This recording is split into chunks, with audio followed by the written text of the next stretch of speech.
This is day 888 of the Mars exploration mission. At this moment, the skin on the man's soul began to peel off in a disturbing manner. The man stared at the piece of skin, too shocked to speak. The ship's doctor learned about this during a medical examination, yet Jack's overall health condition was surprisingly good. It turned out that in zero gravity, certain parts of the human body might experience this kind of atrophy and shedding. The doctor then disinfected and bandaged his wound. However, unexpectedly, the spacecraft's water supply system had become clogged. When David turned on the faucet, not a single drop came out. Strange noises emanated from the pipes instead. After inspection, David discovered the distillation unit had malfunctioned. This device played a crucial role in the spacecraft's water recycling system. David suggested immediately replacing it with the backup distillation unit, but this would be as difficult as performing open-heart surgery on a human. After hearing this, the captain decided to consult with ground control. The control center subsequently proposed the same solution as David's, but they required a reassessment of David's vision before executing the task. David struggled through the vision test, but the results didn't satisfy the captain. Meanwhile, the spacecraft continued to drift through space.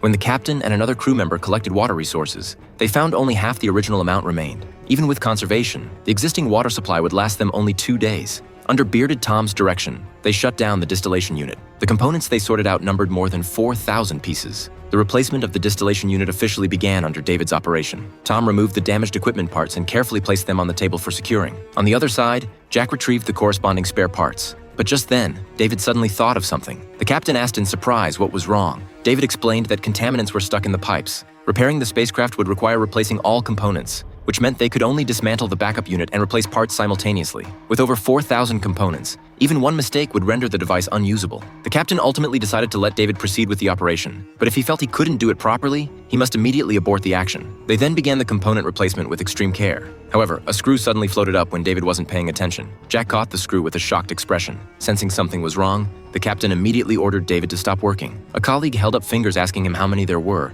but David cheerfully answered 2 when there were actually more. Only then did everyone realize David's eyesight had deteriorated. When Tom questioned why the previous vision test showed no problems, David sighed and admitted he had memorized the eye chart. Shocked, the captain reassigned the work despite David's protests. However, the crew began arguing as soon as they started. Even the usually gentle Jack lost his temper for the first time. Fortunately, they eventually completed the distillation unit replacement. But just as the captain thought they had fixed the backup unit, a sudden noise made everyone immediately realize something was wrong. The inspection revealed the equipment was producing only half its original water output. At this rate, they would die of dehydration before reaching Mars. The captain then approached Jack, deciding to cut off water supply to his cultivation chamber. However, other problems on the spacecraft continued to persist. How did they ultimately escape from Mars? Watch the original film Away to find out.